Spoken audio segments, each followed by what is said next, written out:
পহেলা জানুয়ারি এই রাত 12টা পেরোলি কি বেরোবে? 24 সাল, ঠিক কিনা? 24 সাল পড়বে। অনেকজন বলছে হুজুর, আমাকে একজন জিজ্ঞেস করছে 24 সালে কি দোয়া করা যাবে না, যে আমার 24 সালটা ভালো যায়?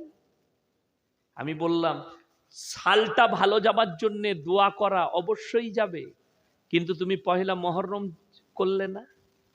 আচ্ছা বলুন, ইসলামে মহররম মাসের ফজিলত নবীজি বলেছেন না বলেননি? হাদিসে অনেক ফজিলত আপনারা শুনেছেন। তো মহররম মাসে দোয়াটা করলি না, যে আল্লাহ জানো এই মহররম থেকে শুরু হচ্ছে, মহররম, সফর, রবিউল আউয়াল, রবিউল সানি, পুরো বছর আমার ভালো যায়, কালকের দিনই দোয়া করতে হবে। দোয়া করো, কিন্তু বড় কষ্ট লাগে। হাজার হাজার যুবক কালকের দিনে নিজেদের ইমানগুলোকে ধ্বংস করবে ফিস্টির হাঁড়িতে মদের বোতল। আপনারা জানেন, কতটুকু জানেন জানি না, সব থেকে বেশি পশ্চিম বাংলার জেলে কি নিয়ে? মদ, গাঁজা, আফিং ব্যবসায়, আফিং পাচারে, মদ পাচারে, গাঁজা পাচারে মালদা মুর্শিদাবাদের ছেলেরা আছে। বাস্তব কথা বলছি, জেলগুলো গিয়ে খোঁজ নিলেন, মালদা জেলে, কলকাতা সেন্ট্রাল জেলে, যতগুলো জেল আছে পশ্চিম বাংলার, আফিং, হিরোইন, মদ, গাঁজা পাচারে মালদা মুর্শিদাবাদের ছেলে বেশি আছে জেলেতে। আবার কারা? মুসলিম ছেলেরা, মুসলিমরা জেলে বেশি আছে। তার কারণ কি? এরা হারাম হালাল বাঁচতে জানে না। মুসলমান নিজেকে বলে, ওইটাই বুঝাবো আমি। আপনি কতটা ইলিম হাসিল করবেন, কোথায় করবেন? আপনার মনে হলো দিনে হাসিল করব ইলিম, আপনি আপনার ইমামের পাশে উঠা বসা করে হোক, আলেমদের পাশে উঠা বসা করে হোক, বড় আলেমের লেখা বই পড়ে হোক, মাদ্রাসায় উঠা বসা করে হোক, অতটা ইলিম হাসিল করুন যতটা করলে হারাম হালাল জানতে পারবেন, দিন বদ্দিন জানতে পারবেন, শিরক আর বেদাত জানতে পারবেন। মালদা জেলার মুসলমানরা কত ইমানদার জানেন? ওই দেখছিলাম একটা মুসলমানদের কোন মেয়ে, আমি তার নামটাও জানি না, বোম্বেতে গান করতে গিয়েছিল নাকি, গান গেয়ে এসছে মুসলিমদের মেয়ে, কি নাম? হ্যাঁ, আমি নামটাও জানি না, নামটাও উচ্চারণ করব না, যেহেতু মুখটা না পাক হয়ে যায়। ফরজ গোসল করতে হবে আমাকে গিয়ে ঘরেতে, ওই জন্য কোরআন পড়বো তো নামটা লুবো না। তাদেরকে নিয়ে মুসলিমরা গর্ব করছে, মালদা জেলার মুসলিমের গর্ব তো জানাই না। মালদা জেলার মুসলিমদের ক্ষুধার গজব ওটা, ক্ষুধার গজব। ওই মেয়েটা তার বাবা মা জাহান্নামে রেজিস্টার করেছে নিজের নামটা, সে এখন থেকে দেহ ব্যবসায়ীর রাস্তা ধরেছে। ওটা ড্যান্স করাটা, স্টেজ শো করাটা, গান গাওয়াটা, এটা ভদ্র নয়, এটা ভদ্রতা লোকের কাজ নয়, এটা ইসলামের নীতি নয়। আপনারা কি মনে করছেন আমাদের দেশের ছেলেরা এত পাগল, এরা শাহরুখ খানের লেগে দোয়া করে হারাম করে, যুবকরা এত ফ্যান? বড় কষ্ট লাগে। কার লেগে দোয়া করছো তুমি? মসজিদে ঢুকে জুম্মার দিনে মুফতি সাহেব দোয়া করছে, জানি না, মুফতি সাহেব বলছে আল্লাহ আমাদের আমলকে ভালো করে দাও, জান্নাতে দাও, আর ও দোয়া করছে আল্লাহ শাহরুখ খানের ফিল্মকে হিট করে দাও।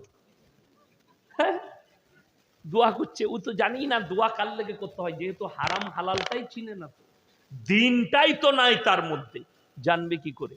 মুসলমানদের অবস্থা বলে দিয়ে হারাম হালাল কেমন চিনেছে ই জানে।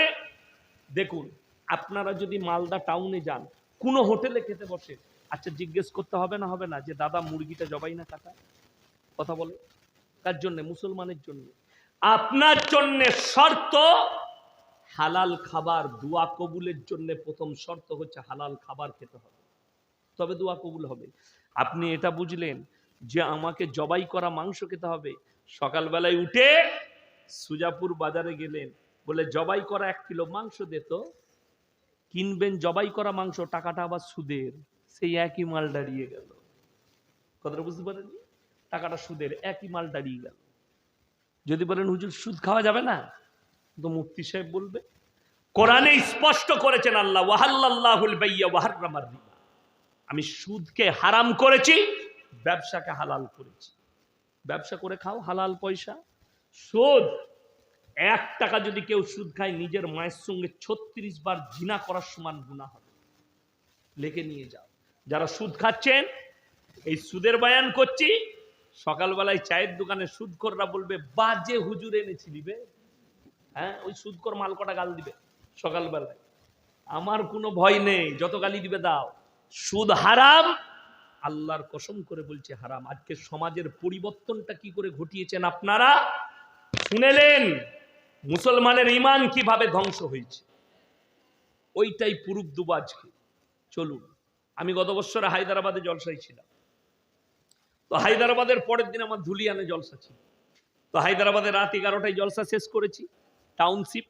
তো আমার বর্ধমানের এবং আমার গ্রামের এলাকার অনেক ছেলে সোনার ব্যবসায়ী আছে, বড় বড় সোনার ব্যবসা। তো তারা 4 চাকা নিয়ে এলো জলসায়। তো জলসা শেষ হওয়ার পরে বললে, পরিচিত ছেলে, হুজুর আমাদের গাড়িতে চাপুন, ঘুরতে নিয়ে যাব। কোথায়? চারমিনার।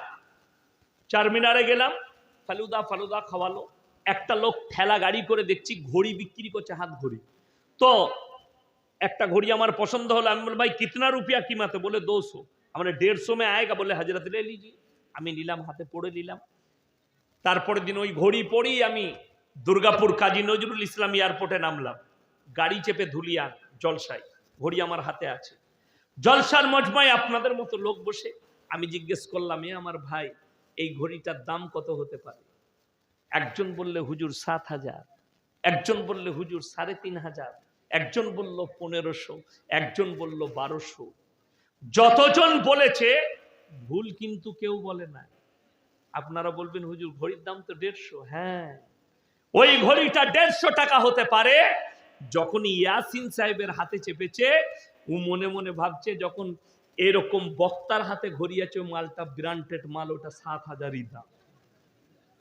কথাটা বুঝাতে পারলাম? এখনো শেষ হয়নি। যতজন বলেছে ঠিক বলেছে। এরপর ওই ঘড়িটাই পাড়ার একটা গরিবের ছেলের হাতে 10,000 টাকা দামি ঘড়ি পরিয়ে দেন। যদি বলে বলতো ভাই ঘড়িটার দাম কত, যদি গরিবের ছেলে বলবে ওটা 80 টাকা দাম, বে মালদায় কিনেছিস। ঠিক বললাম না ভুল বললাম?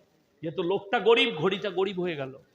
একটা ছেলে যদি এই পাড়া সকালবেলায় ছিঁড়া প্যান্ট পরে যায়, লোকে কি বলবে? পয়সা নেই তো, গরিব মানুষ, ওই জন্য ছিঁড়া প্যান্টটা পড়েছে। কিন্তু ওই প্যান্টটাই তার কাছ থেকে খুলে নিয়ে শাহরুখ খানকে পরিয়ে দেন, বলবে দারুণ ডিজাইন বে। এইখানে একটা প্যান্ট কোথায় পাওয়া যায় বলতো? ওই প্যান্টটাই যখন শাহরুখ খানের গায়ে চেপে গেল, তার দাম বেড়ে গেল। ওটা যখন গরিবের কাছে এলো, গরিব হয়ে গেল। শুনেলেন সমাজের পরিবর্তন। একটা সুদখোর মসজিদে 50টা ফ্যান দান করে, মানুষ তাকে চেয়ার ছেড়ে দেয়। আর একটা ইমানদার ব্যক্তি হালাল কামাই করে 500 টাকা মসজিদে দিয়েছে, তার আমরা সম্মান করি না। সুদ খেয়ে লোকের মেরে পয়সা করে হারাম খেয়ে বড় লোক হয়েছে, তাকে মসজিদের সেক্রেটারি করে দেয় সমাজ।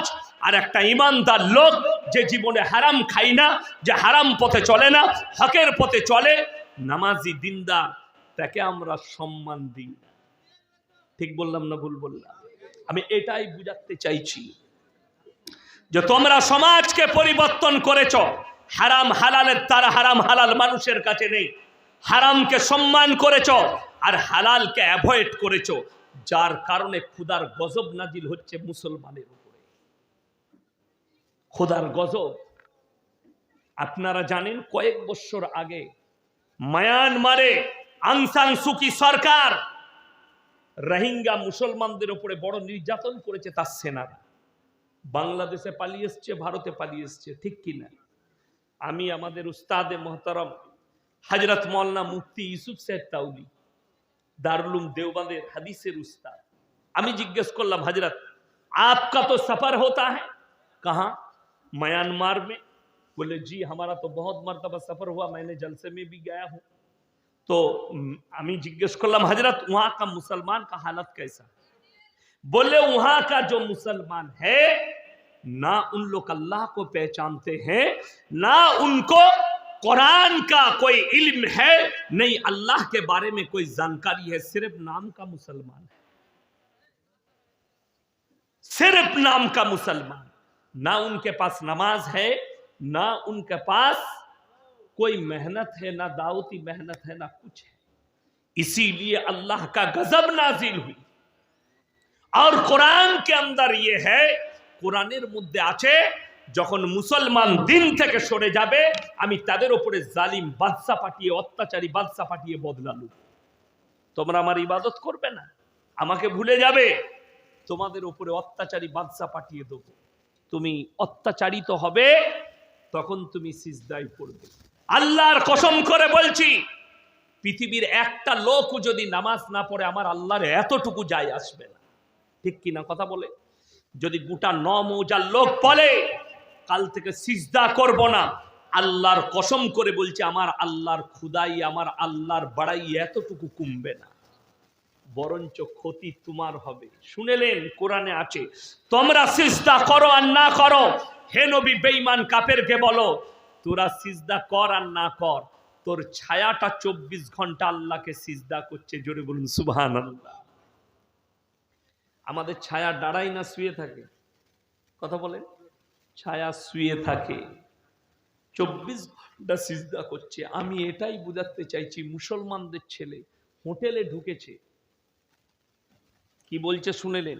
লড়ি চালায়, ঢুকি 2 বোতল মদ খেয়ে নিলে, তারপরে বলছে দাদা মুরগির মাংস আর রুটি নিয়ে এসো।